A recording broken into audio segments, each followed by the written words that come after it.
வாழ்க்கையில் பொன்னும் பொருளும் பணமும் நம்மை தேடி வர வேண்டுமா?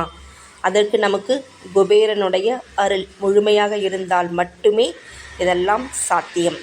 அதுக்கு நம்ம என்ன பண்ணணும் அப்படின்னா, நெல்லிக்காய். அவருக்கு ரொம்ப ரொம்ப பிடித்தது நெல்லிக்காய். அதனால தான் வீட்டிலலாம் நெல்லி மரம் வளருங்க அப்படின்னு சொல்லுவாங்க. முழு நெல்லிக்காய் நான் சொல்கிறது.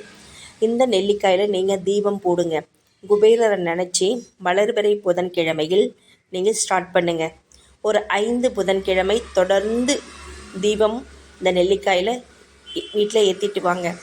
இந்த தீபத்தில் எப்படி ஏற்றணுன்னா, அந்த நெல்லிக்காயை அந்த காம்பு பக்கம் சிறிதாக துளை மாதிரி செய்து அதில் நெய் ஊற்றி தீபம் போடணுங்க. அந்த தீபத்தை வடக்கு திசை பார்த்து நீங்கள் போடணும். போட்டுட்டு உங்களுக்கு தெரிஞ்ச குபேர மந்திரம் சொல்லலாம். அப்படி இல்லைன்னா பாட்டு ஏதாவது இருந்தால் போட்டு விட்டுடுங்க.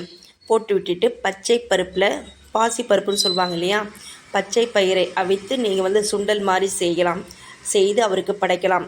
புதன்கிழமையில் இந்த மாதிரி ஒரு 5 புதன்கிழமையில் நீங்கள் இந்த நெல்லிக்காய் தீபம் ஏற்றிட்டு வந்தீங்கன்னு வச்சுக்கோங்களேன், உங்கள் கையில், அதாவது உங்கள் கிட்ட இருக்கிற கஷ்டமெல்லாம் விலகி உங்கள் கையில் பொன்னும் பொருளும் பணமும் எக்கச்சக்கமாக சேருங்க. உங்கள் வீடு மாளிகையாகும்.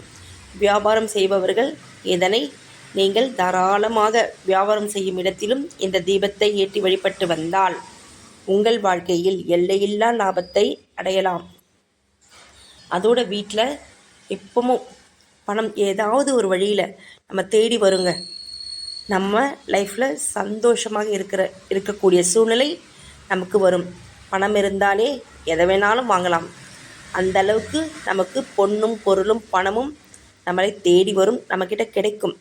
ஸோ இந்த நெல்லிக்காய் தீபத்தை குபேரன் அருள் வேண்டி ஒவ்வொரு புதன்கிழமையிலும், வளர்பிறை புதன்கிழமையில் ஸ்டார்ட் பண்ணி ஒரு 5 புதன்கிழமை தொடர்ந்து நீங்கள் தீபம் ஏற்றிட்டு வாங்க. அதோட பலனை நீங்களே அனுபவிப்பீங்க.